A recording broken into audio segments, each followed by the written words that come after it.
Hey guys.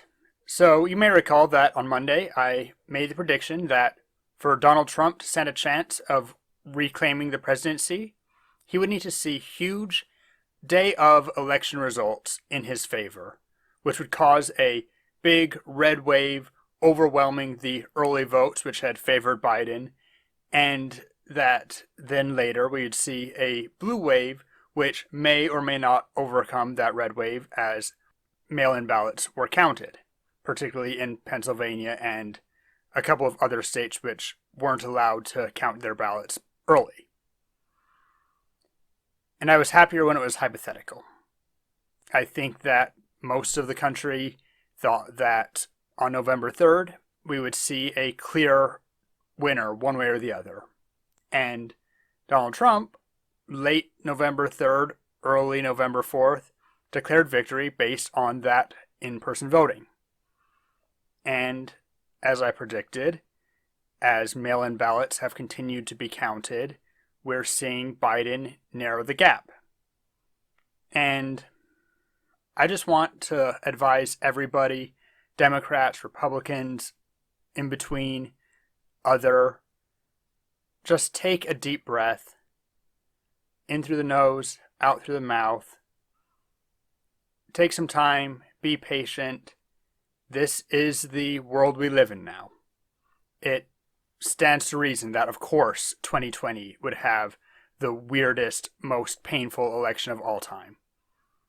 If you're a Democrat, yeah, the predictions that Biden would just sweep Florida and Texas and whatever didn't come through, but that was always kind of a narrow vision, a fantasy for Democrats.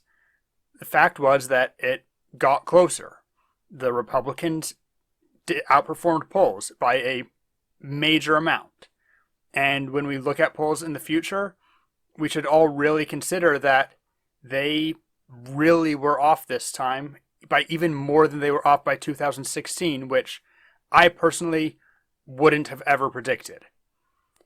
And if you're a Republican, also take a deep breath, because I just want to reassure people we aren't getting ballots out of ditches and trash cans, whatever. The ballots that are being counted now are mail-in ballots that people already put their ballot in days ago. It's the mail. It got received. It's going to take some time.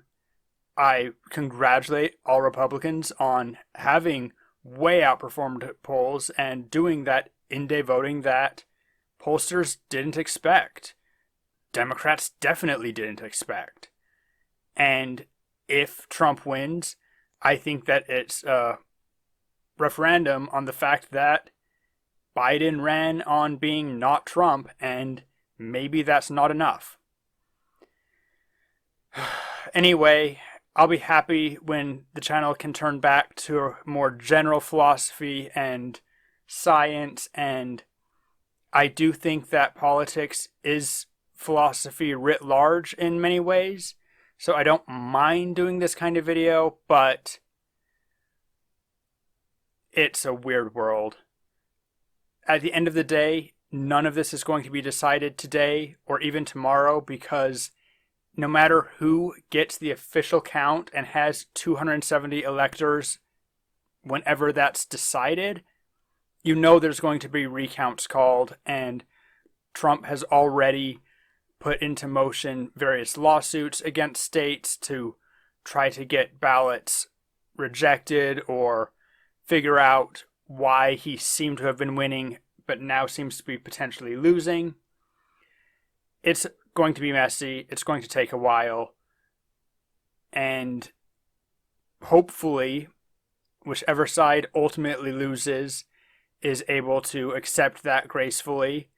The potential of one side or the other not accepting defeat is the next doomsday scenario, which, yeah, I'll do a video on that one too if it starts to come true, but fingers crossed that this is my last narrow political video for a while. If you enjoyed it, as always, like, comment, and subscribe so you don't miss out on the potential next one.